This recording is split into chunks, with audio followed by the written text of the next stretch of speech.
የሰው ልጅ ሶላቱ ላይ ከተዘናጋ ሌሎች ነገሮች ላይም ስንፍና እንዳለበት ማሳያ ነው። ሶላቱ ላይ ከጎበዘ ከጠነከረ ሌሎች ነገሮች ላይም የመጠንከሩ ምልክት ነው፣ አጋዥ ነው። ሶብር ከሚያስፈልግባቸው ነገሮች አንዱ መልካም ስራ። ሶላተል ጀማዓን በቋሚነት መስገድ ሶብር ያስፈልጋል። ሴት ልጅ ሒጃቧን አስተካክላ መልበስ ሶብር ያስፈልጋል። የቤተሰብን የጎረቤትን ሐቅ መጠበቅ ሶብር ያስፈልጋል። ንግድ ላይ ከማጭበርበር መታቀብ፣ በትንሹ በሐላል መብቃቃት ሶብር ያስፈልጋል። ኸይርን ሁሉ ለመስራት ሶብር ጽናት ያስፈልጋል። ከወንጀል ሁሉ ለመራቅ ሶብር ጽናት ያስፈልጋል። ህይወት ላይ በሚገጥሙ ሙሲባዎችም ከአላህ ላለመጣላት ሶብር ያስፈልጋል፣ ትዕግስት ያስፈልጋል። ወተዋሰው ቢሶብር የሚለው ይህን ሁሉ ይይዛል። በሶብር በኢማን በመልካም ስራ ላይ የጸና ይድናል። እነዚህ የሌሉት ይከስራል፣ ይዋረዳል። ስንቴ ነው ሶላተል ጀማዓ አልፎን ሶላተል ጀማዓ የምንፈልገው ለብቻችን የምንሰግደው? አሁንስ መስጂድ ብሄድም አልደርስም ተብሎ ቤት የሚሰገደው፣ ሱቅ የሚሰገደው፣ ቢሮ የሚሰገደው ስንቴ ነው? ኢነል ሐምደሊላህ ነሕመዱሁ ወነስተዒኑሁ ወነስተግፊሩህ ونعوذ بالله من شرور أنفسنا ومن سيئات أعمالنا من يهده الله فلا مضل له ومن يضلل فلا هادي له وأشهد أن لا إله إلا الله وحده لا شريك له وأشهد أن محمدا عبده ورسوله يا أيها الذين آمنوا اتقوا الله حق تقاته ولا تموتن إلا وأنتم مسلمون يا أيها الناس اتقوا ربكم الذي خلقكم من نفس واحدة وخلق منها زوجها وبث منهما رجالا كثيرا ونساء واتقوا الله الذي تساءلون به والأرحام إن الله كان عليكم رقيبا يا أيها الذين آمنوا اتقوا الله وقولوا قولا سديدا يصلح لكم أعمالكم ويغفر لكم ذنوبكم ومن يطع الله ورسوله فقد فاز فوزا عظيما أما بعد فإن أصدق الحديث كتاب الله وخير الهدي هدي محمد صلى الله عليه وعلى آله وأصحابه وسلم تسليما كثيرا وشر الأمور محدثاتها فإن كل محدثة بدعة وكل بدعة ضلالة أوصيكم ونفسي بتقوى الله يا عباد الله فاتقوا الله تعالى حق التقوى يا الله باروتشوي الله ያዛችሁን በመታዘዝ የከለከላችሁን በመከልከል ሁሌም በሁሉም ጉዳይ ላይ በሁሉም ቦታ ላይ ጌታ አላህን በመፍራት ለአኺራችሁ ስንቅ ያዙ። አላህ ተባረከ ወተዓላ ብዙ ያዘዘን ነገሮች አሉ፣ የከለከለን ክልከላዎች አሉ። በህይወት እስካለን ድረስ የተከለከልነውን ሁሉ ልንከለከል፣ የታዘዝነውን ሁሉ አቅማችን በፈቀደው ያክል ልንተገብር ይገባናል።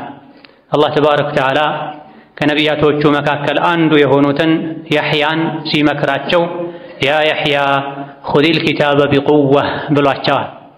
አንተ ያሕያ ሆይ መጽሐፉን ውስጡ ላይ ያለውን መመሪያ አጥብቀህ ያዝ፣ አጠንክረህ ያዝ፣ በጥብቅ ያዝ ብሏቸዋል።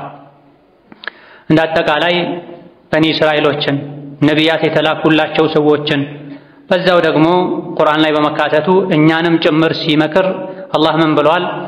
ኹዙ ማ አተይናኩም ቢቁወቲን ወዝኩሩ ማ ፊህ ለዐለኩም ተተቁን ብላ የሰጠናችሁን መመሪያ አጥብቃችሁ በጥንካሬ በሚገባ ያዙ፣ ውስጡ ላይ ያለውን መመሪያ አስታውሱ፣ አትርሱት፣ አትዘንጉት።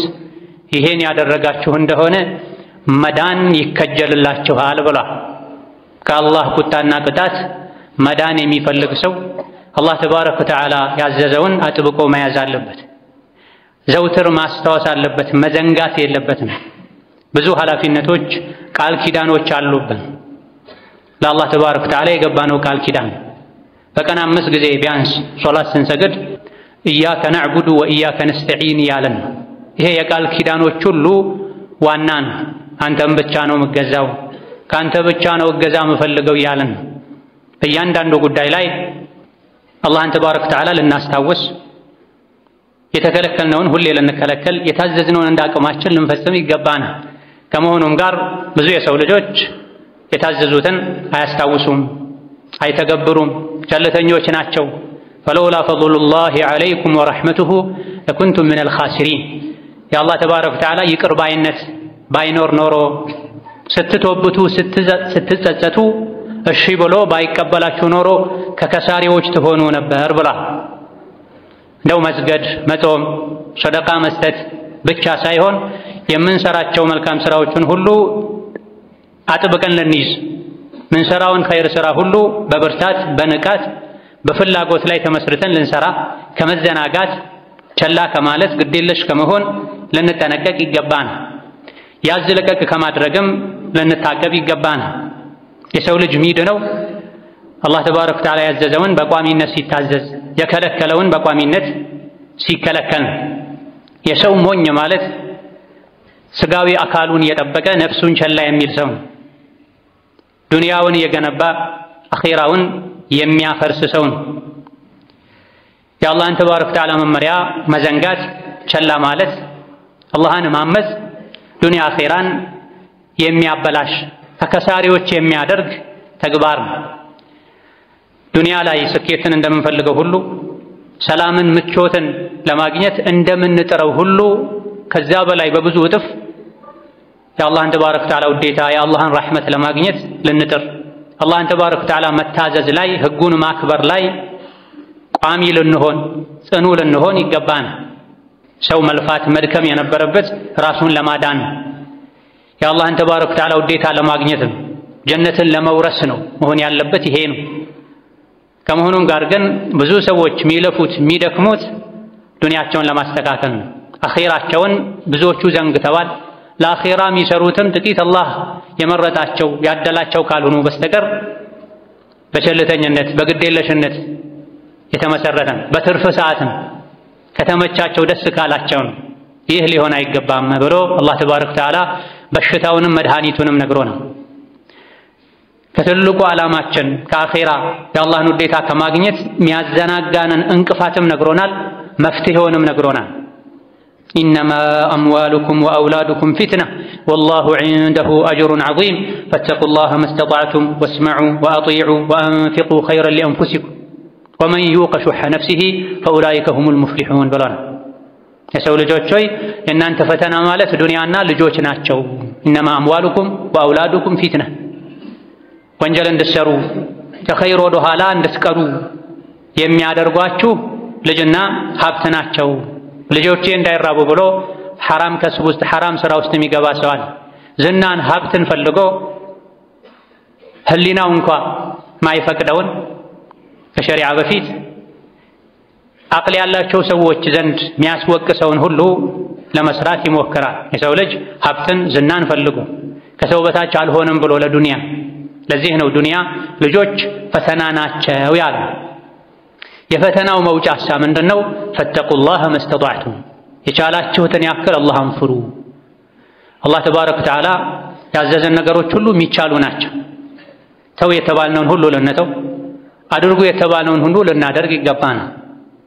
ወስመዑ ወአጢዑ፣ አላህና መልእክተኛውን በመልካም የሚያዟችሁ ዑለሞችን መሪዎችን ስሙ፣ ታዘዙ። ይሄም አንዱ የሰው ልጆች የሚድኑበት መንገድ ነው። አላህን መፍራት፣ አላህና መልእክተኛውን በመልካም የሚያዘንን ሁሉ ሰምቶ መታዘዝ። ወአንፊቁ ኸይረን ሊአንፉሲኩም፣ ከሰጠናችሁ ሀብት ኸይርን መልካምን ነገር ለግሱ፣ ስጡ ለነፍሳችሁ ስትሉ ይላል። ብዙ ሰዎች ሲሰጡ ለሰጡት አካል ብቻ ያዘኑ የጠቀሙ ሊመስላቸው ይችላል። ነገር ግን ምንሰራው ኸይር ስራ ሁሉ ከማንም በፊት የሚጠቅመን ለኛ ለራሳችን። ወአንፊቁ ኸይረን ሊአንፉሲኩም፣ ወጪ አድርጉ መልካምን ነገር፣ ገንዘብን፣ እውቀትን፣ ምክርን ለግሱ ለሰዎች። ይህ ለራሳችሁ ኸይር ነው፣ ለራሳችሁ ጠቃሚ ነው። ከሰጠናችሁ ኸይር ለራሳችሁ ስጡ ብሎ ነው። መብላት መጠጣቱ እዚህ ለዱንያ ነው የሚጠቅመው። ለአኺራ የሚጠቅመው ከገንዘብም ከጉልበትም ከጊዜም ከእውቀትም በሙሉ ፍላጎት ላይ ተመስርተን ለነገ ይጠቅመኛል ብለን ያደረግነው። ሰዎች ኸይር እንዳይሰሩ የሚከለክላቸው ሹህ ነው፣ ስግብግብነትም ስስታምነትም። ብዙ ሰዎችን ወንጀል ላይ እንዲወድቁ የሚያደርጋቸውም ስግብግብነትም፣ ኸይር ላይ ወጪ እንዳያደርጉ የሚከለክላቸውም ስግብግብነትም ስስታምነትም። ለዚህ አላህ ምን አለ? ወመን ዩቀ ሹሐ ነፍሲሂ ፈኡላኢከ ሁሙል ሙፍሊሑን። የነፍሱን ስስት አላህ የጠበቀው ሰው የዳነ እሱ ነው፣ ስኬታማ ሰው ማለት እሱ ነው ይላል። በሶላት ሰዓት ሰዎች ወደ መስጂድ መምጣት ትተው ንግድ ላይ የዱንያ ሩጫ ላይ እንዲሆኑ የሚያደርጋቸው የነፍስ ስስታምነትን ስግብግብነትን የተከለከለ የሥራ አይነት ውስጥ እንዲገቡ የገቢ ምንጫቸውን እንዳያጠሩ በትንሹ በሐላል እንዳይብቃቁ የሚያደርጋቸውም ስግብግብነት ነው። ታዲያ የነፍሱን ስስታምነት ስግብግብነት አላህ የጠበቀው ሰው የዳነ እድለኛ የሆነ እሱ ነው ብላ ከልክ በላይ ለዱንያ ማጓጓት ለዝና ለስልጣን ማጓጓት ዱንያ ኸይራን ያበላሻል፣ ከኸይር ወደ ኋላ እንዲቀሩ ያደርጋል። አላህ ተባረከ ወተዓላ መድኃኒታችንን ነግሮናልና ከችግሮች ሁሉ ሸሽተን ድነን መኖር የምንችለው አላህ ተባረከ ወተዓላ የመከረንን ምክር መልእክተኛው ዓለይሂ ሰላቱ ወሰላም የመከሩንን ምክር ስንሰማና ስንተገበር አላህን ፍሩ፣ ሶላታችሁን ስገዱ፣ ከሰጠናችሁ ስጡ፣ የሰው ሐቅ ጠብቁ፣ የአላህን ሐቅ ጠብቁ ወዘተ። ይሄን ካደረጋችሁ ትድናላችሁ ተብለናል። መልፋት መጣር ያለብን የሚያድነንን ነገር በማድረግ ላይ። ብዙ ሰዎች ግን ይሄን ገልብጠውት ዱንያ ኸይራቸው የሚያበላሽ ነገር ላይ ሙሉ በሙሉ ትኩረት ሰጥተው ይሰራሉ። የሚድኑበትን ግን የዲን ጉዳይ የአኺራ ጉዳይ ቸላ ብለው ትርፍ ሰዓት ካገኙ ከተመቻቸው ደስ ካላቸውና ከቀለላቸው ብቻ ያደርጉታል። አላህ ተባረከ ወተዓላ ምንድንበትን መንገድ ከነገረን ከዛ መንገድ ውጪ ሌላ የሚያድን የለም ማለት ነው። አላህ ለኛ ከራሳችን በላይ ይበጀንን ያውቃል። ነቢዩ ዓለይሂ ሰላቱ ወሰላም ከወላጆቻችን በላይ ከነፍሳችንም በላይ ለኛ አዛኝ ናቸው፣ ተቆርቋሪ ናቸው። አነቢዩ አውላ ቢልሙእሚኒና ሚን አንፉሲሂም። ነቢዩ ዓለይሂ ሰላቱ ወሰላም ለሙእሚኖች ከነፍሳቸውም በላይ ናቸው። ለነፍሳችን ለዲን ለዱንያችን ይበጃል ብለን እኛ ብዙ ነገር ልናደርግ እንችላለን። ከዛ በላይ ግን ነቢዩ ዓለይሂ ሰላቱ ወሰላም ለኛ ይጨነቃሉ። አላህ ተባረከ ወተዓላ ለኛ ያዝናል። ሸይጣን መሀል ላይ ገብቶ ከአላህ ሊያጣላን ከአባታችን ከመሪያችን ከነቢዩ ዓለይሂ ሰላቱ ወሰላም መንገድ ሊያርቀን አይገባም። ነፍስ በመጥፎ ታዛለች፣ ወደ ሸር ትጣራለች፣ ቀን ከሌሊት ያለ ረፍት ትጎተጉታለች። በመጥፎ የምታዘውን የነፍሱን ጥሪ የሰማ ይከስራል፣ ይዋረዳል። መጨረሻም ይዘው የሚጨብጠውን ያጣል። የነፍሱን ጥሪ በመጥፎ የምታዘ ነፍስን ጉትጎታ አይ ብሎ የአላህን የመልእክተኛውን ጥሪ የሰማ ለተወሰነ ጊዜ ከነፍስያው ጋር ቢታገልም ውጣ ውረድ ቢገጥመውም ከጊዜ በኋላ ግን ዱንያ ላይም ተረጋግቶ መኖር ይችላል፣ አኺራ ላይም መዳን ይችላል፣ ደስተኛ ይሆናል። ይሄን ነው አላህ ተባረከ ወተዓላ ወመን ዩቀ ሹሐ ነፍሲሂ ፈኡላኢከ ሁሙል ሙፍሊሑን ያለው። የነፍሱን ስስት ነፍስ በብዙ መጥፎ ነገር ታዛለች። አንዱ ማሳያ ነው ይሄ። ነፍሱ ኸይር እንዳይሰራ ትከለክለዋለች። ወንጀልን መጥፎን ነገር ከተወ እንደሚጎዳ ልታሳየው ትችላለች። ሌሎችንም ከዲን ያፈነገደ መጥፎ ሐሳብ ነፍስያው ስታመጣ አይ ያለ ሰው ዳነ ብሏል። ትልቁ መዳን ስኬት ከጀሃነም ተርፎ ድኖ ጀነት መግባት ነው። ትልቁ ውርደትና ኪሳራ ራስን ጀሃነም ላይ ማግኘት ነው። ነዑዙ ቢላሂ ሚን ዛሊክ። ይህ እንዳይሆን ነፍስን መኻለፍ ያስፈልጋል። አላህን ተባረከ ወተዓላ መልእክተኛውን መስማት መታዘዝ ያስፈልጋል። ወስመዑ ወአጢዑ። ታዲያ ይሄ መስማቱ መታዘዙ ኸይር ሥራ መስራቱ የወረት ጊዜያዊ መሆን የለበትም። በቋሚነት ሁሌም ያሕያ ሆይ መጽሐፉን በጥብቅ ያዝ፣ አጥብቀህ ያዝ፣ አጠንክረህ ያዝ ብላ ነቢ ዓለይሂ ሰላቱ ወሰላም አምኛለሁ በል ከዛም ቀጥ በል ጽና ብለዋል ዓለይሂ ሰላቱ ወሰላም። አላህ በተከበረው ቃሉ ፈስተቂሙ ኢለይህ ብሏል። ቀጥ በሉ መንገዱ ላይ ብሎ ነው። ቀጥ በማለት በመጽናት የሚገኙ ዱንያዊ አኺራዊ ጥቅሞችንም አላህ ነግሮናል። ኢነ ለዚነ ቃሉ ረቡና አላሁ ሱመ እስተቃሙ ፈላ ኸውፉን ዐለይሂም ወላ ሁም የሕዘኑን ኡላኢከ አስሓቡል ጀነቲ ኻሊዲነ ፊሃ ጀዛአን ቢማ ካኑ ያዕመሉን። እነዚያ ያመኑ በአላህ በመልእክተኛው በቁርአን በአኺራ በአርካነል ኢማን በአርካነል ኢስላም ያመኑ ሱመ እስተቃሙ ያመኑበት ነገር ላይም ቀጥ ያሉ የጸኑ እነዚህ ስጋት፣ ፍርሃት፣ ጭንቀት፣ ሐዘን የሚባል የለባቸውም ብሏል። ትልቁ ጭንቀት የጀሃነም ጭንቀት፣ ትልቁ ሐዘን ጀሃነም ውስጥ ያሉ ሰዎች ላይ የሚፈራረቅ የሚደራረብ ሐዘን። ከዱንያ ሲወጡ ጣረሞት ላይ አያዝኑም፣ አይተክዙም። ትተዋቸው ለሄዱ ቤተሰቦቻቸውም አያዝኑም፣ ይረጋጋሉ። አላህ ያረጋጋቸዋል። ወደፊት ስለሚገጥማቸው ነገርም አይጨነቁም፣ አይፈሩም። መላኢኮች ያረጋጓቸዋል። ወደ ጀነት ነው የምትሄዱት። ነሕኑ አውሊያኡኩም ፊል ሐያቲ ዱንያ ወፊል አኺራ። ዱንያም አኺራም ላይ እኛ የእናንተ ወዳጅ ነን፣ ደጋፊ ነን፣ ረዳት ነን ይሏቸዋል። እነዚህ ናቸው የጀነት ሰዎች ይሰሩት በነበረው መልካም ሥራ ምክንያት ብሏል። ጀነት ለመግባት እስከ ጀነት የሚገባበት ቀን ድረስ ዘላቂ የሆነ ኸይር ስራ መስራት ይጠበቅብናል። ያዘለቀቀ ከማድረግ መራቅ፣ መጠንቀቅ፣ ከመዘናጋት ከመስነፍ መታቀብ ይኖርብናል። ዲንን እስከ መጨረሻው ጠበቅ አድርገን ስንይዝ ነው ምንድነው ሶላህን ፈላህን የምናገኘው። የዲን የዱንያ ጉዳያችን የሚሳካው በዚህ ነው። ይሄን አላህ ምሎ ነግሮናል በቁርአን። አብዛኛው ሙስሊም ሁሉም ማለት በሚቻልበት መልኩ በሚያሐፍዘው በሚሸመድደው ዘውትር በሚደጋገመው ሱረቱል ዐስር ላይ አላህ ምሎ ነግሮናል። ወልዐስሪ ኢነል ኢንሳነ ለፊ ኹስር ኢላ አለዚነ አመኑ ወዐሚሉ ሷሊሓት ወተዋሰው ቢልሐቅ ወተዋሰው ቢሰብር ብሏል። ሰው ሁሉ ከሳሪ ነው፣ ጠፊ ነው። የሰው ልጅን ውርደት ክስረት ይጠብቀዋል። ማን ሲቀር? እነዚያ ያመኑ ወዐሚሉ ሷሊሓት መልካም ስራን በብዛት በቋሚነት የሚሰሩ ሲቀሩ፣ ወተዋሰው ቢልሐቅ በመልካም ነገር አደራ የሚባባሉ የሚመካከሩ ሲቀሩ፣ ወተዋሰው ቢሰብር ለማመንም መልካም ስራ ለመስራትም ለመጽናትም ትዕግስት ያስፈልጋልና ሰብር ላይ ጸንተው ራሳቸው ሌሎችንም ሰብር አድርጉ ብለው የሚመክሩ ሲቀሩ ከዚህ ውጭ ያለ በሙሉ የሰው ልጅ ከሳሪ ነው ብሏል። የውርደት ሁሉ ውርደት ጀሀነም መግባት፣ የኪሳራ ሁሉ ኪሳራ ጀነትን አጥቶ ጀሀነም መግባት። ኢማንን መልካም ስራን ትቶ የወንጀል ንግድ ላይ መሰማራት ነው። ሰው ሁሉ ከሳሪ ነው። በእንዲህ አይነት የኪሳራ አይነቶች ውስጥ ሊገኝ ይችላል፣ አይቀርም። አራት ነገሮችን ካሟላ ብቻ ነው ከዱንያ ከአኼራ ውርደት ክስረት ሊድን የሚችለው። ማመን፣ መልካም ስራ መስራት፣ መመካከር፣ ሰዎችን ማስተማር፣ ከመጥፎ መከልከል፣ ራስ መከልከል፣ ሁሉም ነገር ላይ መሰበር መታገስ። እነዚህ እኔ ላይ አሉ የሉም ልንል ይገባናል። ሰብር ከሚያስፈልግባቸው ነገሮች አንዱ መልካም ስራ። ሶላተል ጀማዓን በቋሚነት መስገድ ሰብር ያስፈልጋል። ሴት ልጅ ሒጃቧን አስተካክላ መልበስ ሰብር ያስፈልጋል። የቤተሰብን የጎረቤትን ሐቅ መጠበቅ ሰብር ያስፈልጋል። ንግድ ላይ ከማጭበርበር መታቀብ፣ በትንሹ በሐላል መብቃቃት ሰብር ያስፈልጋል። ኸይርን ሁሉ ለመስራት ሰብር ጽናት ያስፈልጋል። ከወንጀል ሁሉ ለመራቅ ሰብር ጽናት ያስፈልጋል። ህይወት ላይ በሚገጥሙ ሙሲባዎችም ከአላህ ላለመጣላት ሰብር ያስፈልጋል፣ ትዕግስት ያስፈልጋል። ወተዋሰው ቢሰብር የሚለው ይህን ሁሉ ይይዛል። በሰብር በኢማን በመልካም ስራ ላይ የጸና ይድናል። እነዚህ የሌሉት ይከስራል፣ ይዋረዳል። نعوذ بالله من ذلك. بارك الله لي ولكم في القرآن العظيم ونفعني وإياكم بما فيه من الآيات والذكر الحكيم. أقول قولي هذا وأستغفر الله لي ولكم ولسائر المسلمين من كل ذنب وخطيئة فاستغفروه إنه هو الغفور الرحيم والبر الكريم.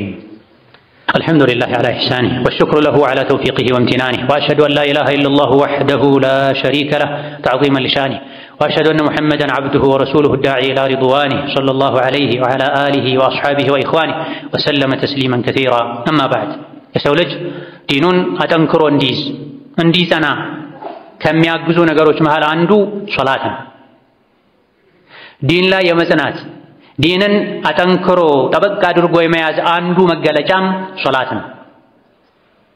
የሰው ልጅ ሶላቱ ላይ ከተዘናጋ ሌሎች ነገሮች ላይም ስንፍና እንዳለበት ማሳያ ነው።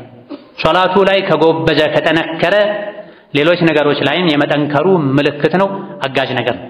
ይሄ እንደ ቀደምቶች ተረተው እጅግ በጣም የሚደንቅ ምሳሌን አርአያን አስቀምጠውልን አልፈዋል።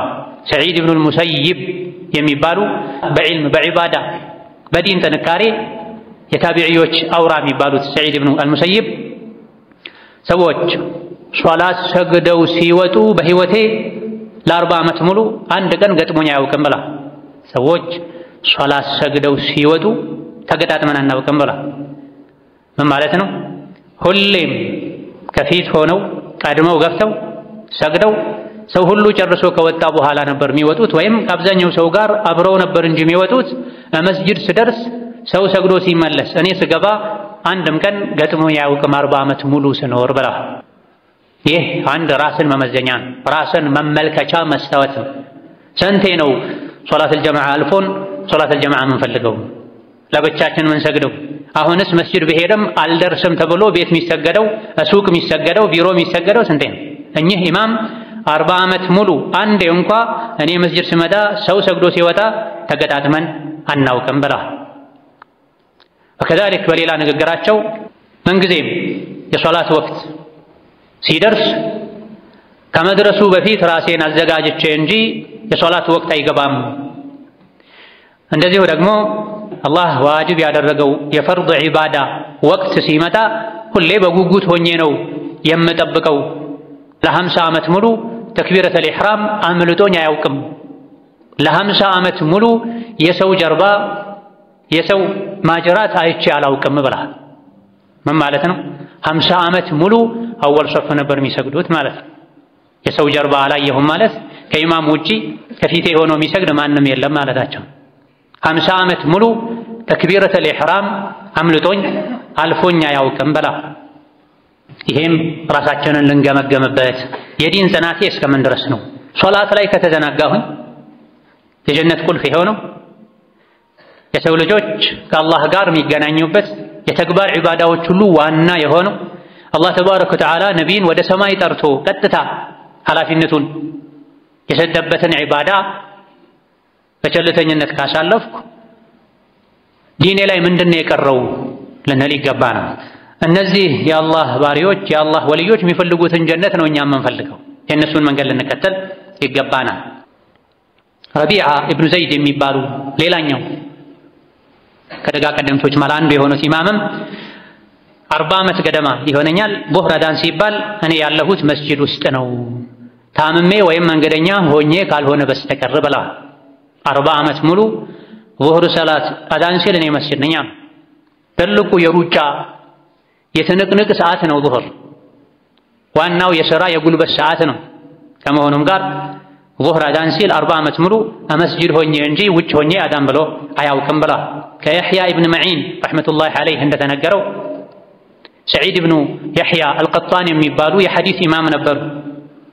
20 ዓመት ሙሉ የሕያ ኢብን ሰዒድ በየሌሊቱ በየቀኑ ቁርአን ያኸትም ነበረ። 40 ዓመት ሙሉ እኩለ ቀን ሲሆን መስጂድ ሆኖ ነበር የሚገኘው ብላ። እኩለ ቀን ማለት ዙህር ከመግባቱ 20-30 ደቂቃ ቀደም ብሎ ማለት ነው። 40 ዓመት ሙሉ አዳን ሳይል እኩለ ቀን ላይ ቀደም ብሎ መስጂድ ሆኖ ነበር ሶላትን የሚጠብቀው። በየሌሊቱም በየቀኑም ቁርአን ያኸትም ነበር ለ20 ዓመት ሙሉ ብላ። ሐዲስ ላይ ነቢዩ ዓለይሂ ሰላቱ ወሰላም ከ3 ቀን ባነሰ ጊዜ ቁርአንን ማክተም ከልክለዋል። ነገር ግን የፊቅህ ሊቃውንት የዚህ ክልከላ ምክንያቱ ማስተዋልና ማስተንተን ለማይችል ሰው ነው። ከ3 ቀን ባነሰ ጊዜ እያስተዋለ እያስተነተነ መቅራት የሚችልበት አቅም ብቃት ግንዛቤ ያለው ሰው ከሆነ ከ3 ቀን ባነሰ ጊዜ ውስጥ ደጋግሞ ቢያኸትም ችግር የለውም የሚሉ የተወሰኑ ሊቃውንት ስላሉ የሕያ ኢብን ሰዒድም እንዲህ አይነት አቋም ኖሯቸው ሊሆን ይችላል እንጂ ሐዲስን የሚኻልፉ ሰው አይደለም። የንባብ ልምድ ኖሮት ቁርአንን በደንብ የተረዳ ሰው በ24 ሰዓት ውስጥ አንዴ ሊያኸትም ይችላል ብዙ ሳይቸገር። ለ20 ዓመት ያለማቋረጥ በየቀኑ ማክተም፣ ለ40 ዓመት ሙሉ እኩለ ቀን ላይ ቀደም ብሎ ለዙህር መስጂድ መገኘት ትልቅ ጽናት ነው። እንዲህ አይነቶችን አርአያችን ልናደርግ ይገባናል። ብዙ ሰዎች ኢቃም ሲል ነው ውዱእ ትዝ የሚላቸው። ተክቢረተል ኢሕራም ሲሰሙ ነው መስጂድ እንሂድ የሚሉት። ጉዞ ላይ ሆነው እንኳ ኢቃም እየሰሙ ቀጥሎ ያለው መስጂድ ላይ እንሰግዳለን፣ ቀጥሎ ያለው መስጂድ ላይ እንሰግዳለን እያሉ ቤት ገብተው የሚሰግዱ መስጂድ የሚዘጋበት ሁኔታ አለ። እነዚህ ግን የገባቸው ከሶላቱ ወቅት ግማሽ ሰዓት እንኳ ቀደም ብለው መስጂድ ሆነው ይጠባበቃል። አዳን ከሰማ በኋላ የሚሄድ ለአለቃው ታዛዥ ያልሆነ ባሪያ ነው። እኔ አዳን አልጠብቅም፣ አዳን ተብሎ እስክጠራማ ከጠበቅኩ ለጌታዬ ታዛዥ አይደለሁም ማለት ነው ብለው ከሶላት በፊት የሚዘጋጁም ነበሩ። ወከዛሊክ ይሄው ኢማም የሕያ ኢብን ሰዒድ በሕይወታቸው የሕያ ኢብን መዒን እንደሚናገሩት ጀማዓ አምልጧቸው ጀማዓ አልቆባቸው ሌላ ጀማዓ ሲጠብቁ ሲፈልጉ ታይተውም አይታወቅም ብላ።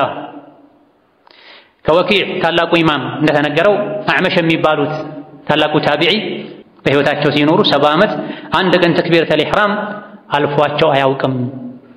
እኔ እሱ ጋር 60 ዓመት ተመላልሽ ያለሁኝ አብሬው ኖር ያለሁኝ አንድ ቀን እንኳ ተነስቶ ከኋላ አንድ ረካ ቀዷ ሲያወጣ አይቸው አላውቅም አሉ። الإمام أعمش 70 ዓመት ተክቢረተል ኢሕራም አልፏቸው አያውቅም። የመጀመሪያው ተክቢራ ማለት ነው። ይህ ምንድነው የሚያሳየው? ለሶላት ቀደም ብሎ መዘጋጀትን፣ ለሶላት ትኩረት መስጠትን፣ በጊዜ መስጂድ ገብቶ መቀመጥን ነው የሚያሳይ። ተክቢረተል ኢሕራም አይደለም ሁለተኛ ሶስተኛ ተክቢር የሚያልፋቸው ረካ የሚያልፋቸው ሰዎች ብዙ ናቸው። الإمام أعمش 60 ዓመት አብሬው ኖር ያለሁኝ አንድ ቀን ተነስቶ ቀዷ ሲያወጣ አይቼው አላውቅም። ብዙ ጊዜ ከሰጋጆች ከመስጂድ ሰጋጆች ከግማሹ በላይ ተነስቶ ቀዷ ሲያወጣ እናያለን። አረንደው በየሶላቱ ተነስተው ቀዷ ከማውጣት ማይቦዝኑ ሰዎችን እናያለን። ሁሌም ዞር ብለን ባየን ቁጥር ዙህርም ላይ ተነስቶ ከኋላ ሲሞላ፣ ዐስርም ላይ ተነስቶ ከኋላ ሲሞላ የምናየው ሰው አለ። ነቢይን መከተል አለይሂ ሰላቱ ወሰላም ዲን ላይ መጠንከር ማለት በምኞት ብቻ መሆን የለበትም፣ በልብስ ብቻ መሆን የለበትም፣ በአንዳንድ በተመረጡ ገጽታዎች ብቻ መሆን የለበትም፣ በዚህም ጭምር መሆን አለበት። ቀደም ብሎ ተዘጋጅቶ አዳን ሲባል መስጂድ በመገኘት ሙሐመድ ኢብኑ ሰማዓ የሚባሉ ሌላ ከቀደምቶች መሃል አንዱ የሆኑ የአላህ ባሪያም 40 ዓመት ሙሉ ተክቢረተል ኢሕራም ሳያልፈኝ ቆይቻለሁኝ፣ አንድ ቀን ብቻ ነው ሶላተል ጀማዓ ያመለጠኝ አሉ። ያውም እናቴ የሞተችበት ቀን ሆኖ ነው። ለ40 ዓመት ሙሉ ተክቢረተል ኢሕራም አልፎኝ አያውቅም፣ አንድ ቀን ግን አለፈኝ፣ እሱም እናቴ ሞታ ነው አሉ። ይሄን ለመካስ ያን ሶላት 25 ጊዜ ደጋግሜ የሰገድኩትና ተኛሁኝ አሉ። ከተኛው በኋላ በህልሜ ድምፅ ሰማሁኝ፣ 25 ጊዜ መስገዱንስ ሰግደሃል። ምክንያቱም ሶላተል ጀማዓ በ25 እንደሚባዛ ተነግሯል። አንድ ሰው ለብቻው ሲሰግድ አንድ አጅር ነው የሚያገኘው። በጀማዓ ከሰገደ ከ25 ከ27 ያገኛል።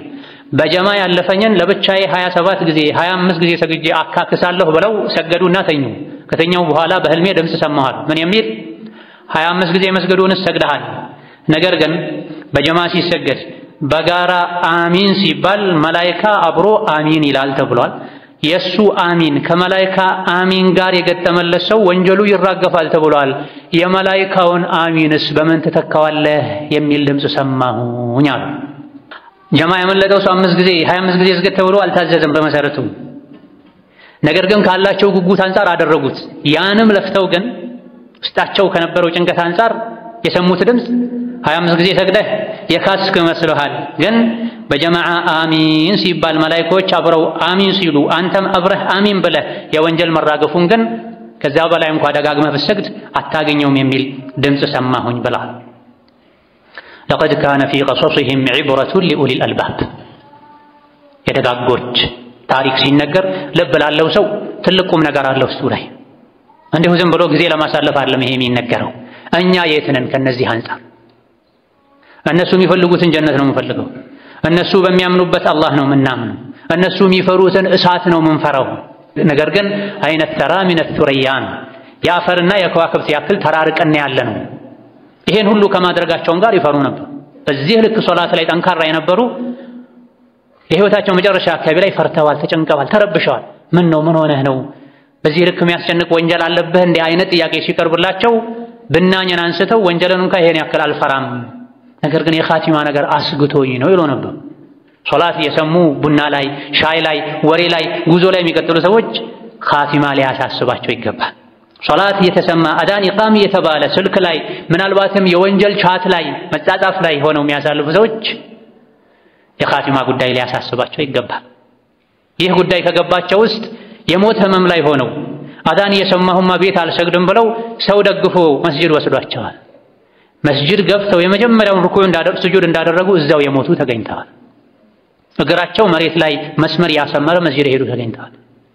በህይወት ያለሁማ ሐያ ዐለ ሶላህ እየሰማሁኝ ቤት አልቀመጥም ብለዋል። ዛሬ በረደኝ፣ ሞቀኝ፣ ራቀኝ፣ ከበደኝ፣ ደከመኝ እየተባለ መስጂዶች ባዶ ሆነዋል። እያየን ነው ሰሞኑን በሚያሳዝን መልኩ። እስከ 3ኛና 4ኛው ሶፍ ሆኖ ነው ኢቃም እየተባለ ያለው። ረመዳን ላይ ለማን ነበር የሚሰገደው? ረመዳን ላይ ለማን ነበር መስጂድ ረጅም ሰዓት የሚቆየው? ለአላህ ከነበረ አላህ ሁሌም አለ። መስጂዱ ሁሌም ክፍት ነው። መላኢኮች ሁሌም እንደመዘገቡ ነው። አጅር ሁሌም እንደተጻፈ ነው። ሞት ደግሞ ሁሌም አድፍጦ እንደጠበቀ ነው። አንድ ወር ብቻ ሳይሆን ሁሌም አላህን ልንፈራ ይገባል። ከነዚህ ልንማር ይገባል። ሶላታችንን በአግባቡ ጠብቀን ልንሰግድ ይገባል። ከአዳን በፊት ተዘጋጅተን ቢያንስ አዳን ሲል መስጂድ ልንገኝ፣ ቀብልያ ልንሰግድ፣ ባዳና ኢቃም መሃል ዱዓ ልናደርግ፣ ቁርአን ልንቀራ፣ ራሳችንን ልንፈትሽ፣ ነፍሳችንን ልናደስ ይገባናል። ይሄን ከማድረግ የሚከለክልን ምንም አይነት ምክንያት ልንደረድር አይገባም። ሶላትን ልናከብር ይገባል። ሶላት ከሚከበርበት መንገድ አንዱ ቀድሞ ለሶላት መዘጋጀት፣ ቀብልያ ገብቶ በጊዜ ከፊት ሱናዎችን በመስገድ ልብን በመሰብሰብ ሶላትን ልናከብር ይገባል። ከሶላት በኋላ ቁጭ ብለን ዚክር ብለን ባዕድያ ሰግደን በመውጣት ሶላትን ልናከብር ይገባል። ይሄ ነው አንድም ለጽናት የሚያግዘው። ይሄ ነው አንድም የጽናት መገለጫ የሚባል። ሶላት ላይ የጸና ሰው ሌሎች ላይም ለመጽናት ሶላቱ ያግዘዋል። ሶላት ላይ የሚዘናጋ ሰው ከሆነ ወደ ኋላ የሚል ሰው ከሆነ ከሌሎችም ኸይሮች ወደ ኋላ የሚል ነው። ራሳችንን ልናታልል አይገባንም። ሞት መጥቶ ሳያንቀን በፊት ልንነቃ ይገባናል። ኢብራሂም አን-ነኸዒ የሚባሉ ሌላ ታላቅ ኢማም አሉ። የአብዱላህ ኢብኑ መስዑድ ተማሪ ናቸው። በስነ ምግባራቸው፣ በአደባቸው፣ በዒባዳቸው ኢብኑ መስዑድ ነቢዩን ይመስሉ ነበር አለይሂ ሰላቱ ወሰላም። ኢብራሂም አን-ነኸዒ ደግሞ አብዱላህ ኢብኑ መስዑድን ይመስሉ ነበር። ይሄ ታላቅ ታቢዒ የሱሐባ ተማሪ ምን ብለዋል? አንድ ሰው ተክቢረተል ኢሕራም ላይ ሲዘናጋ ካየኸው ተክቢረተል ኢሕራም የመጀመሪያው ተክቢራ ላይ ሲዘናጋ ወደ ኋላ ሲል ቸላ ሲል ካየኸው ከሱ ተስፋ ቆርጠህ እጅህን ታጥበህ ራቀው ተብሏል። ዛሬ ላይ ስልክ ይዘው መስጂድ ግቢ ላይ ሆነው የሚሰግዱ ሰዎችን የሚበጠብጡ ሰዎች አሉ። ኢቃም ተብሎ ተክቢረተል ኢሕራም ተደርጎም ኋላ ቁጭ ብለው የጀመሩትን ወሬ የሚቀጥሉ ሰዎች አሉ። ኢቃም ተብሎም ቤት ቁጭ ብለው እንደርሳለን ብለው ሚዝናኑ በማላ ያኒ የሚያሳልፉ ሰዎች አሉ። አይደለም ሙሉ ሶላት ላይ ተክቢረተል ኢሕራም ላይ የሚሳነፍ ሰው ካገኘህ ከሱ ተስፋ ቁረጥ፣ እጅህን ታጠብ ብለዋል። አልቆለታል የሱ ጉዳይ ማለት ነው። አብቅቶለታል ማለት። ይሄ ስንታችንን ይመለከታል? ወደ ልባችን እንመለስ። ነገ ከዱንያ ስንወጣ እንዳንጸጸት የሚያደርገንን መንገድ ልንከተል ይገባናል። ثم صلوا وسلموا على البشير النذير والسراج المنير فقد أمركم ذلك ربكم قائلا إن الله وملائكته يصلون على النبي يا أيها الذين آمنوا صلوا عليه وسلموا تسليما اللهم صل وسلم وبارك على عبدك ورسولك نبينا محمد وعلى آله وأصحابه وأتباعه وسلم تسليما كثيرا اللهم أعز الإسلام والمسلمين وأذل الشرك والمشركين ودمر أعداءك أعداء الدين اللهم اجعل هذا البلد آمنا مطمئنا سخاء رخاء وسائر بلاد المسلمين اللهم آمنا في دورنا وأوطاننا ولا تسلط علينا بذنوبنا من لا يخافك فينا ولا يرحمنا اللهم وحي صفوف المسلمين واجمع كلمتهم على الحق يا قوي يا متين اللهم من أراد بالإسلام والمسلمين شرا فاشغله بنفسه واجعل تدبيره تدميرا عليه يا ذا القوة المتين اللهم انصر الإسلام والمسلمين في مشارق الأرض ومغاربها اللهم انصر إخواننا في فلسطين اللهم انصر إخواننا في فلسطين اللهم انصر إخواننا في فلسطين وكن لهم مؤيدا ونصيرا وظهيرا اللهم عليك بعدائهم اللهم عليك بعدائهم اللهم عليك باليهود الغاصبين فإنهم لا يعجزونك اللهم خذهم أخذ عزيز مقتدر اللهم خذهم أخذ عزيز مقتدر اللهم خذهم أخذ عزيز مقتدر اللهم أرنا فيهم عجائب قدرتك اللهم أرنا فيهم عجائب قدرتك اللهم أرنا فيهم عجائب قدرتك ربنا اغفر لنا ولوالدينا ولمشايخنا ولجميع المسلمين اللهم أعنا على ذكرك وشكرك وحسن عبادتك اللهم أعنا على ذكرك وشكرك وحسن عبادتك ربنا آتنا في الدنيا حسنة وفي الآخرة حسنة وقنا عذاب النار آمين والحمد لله رب العالمين وتزودوا فإن خير الزاد التقوى وتزودوا فإن خير الزاد التقوى واتقون يا أولي الألباب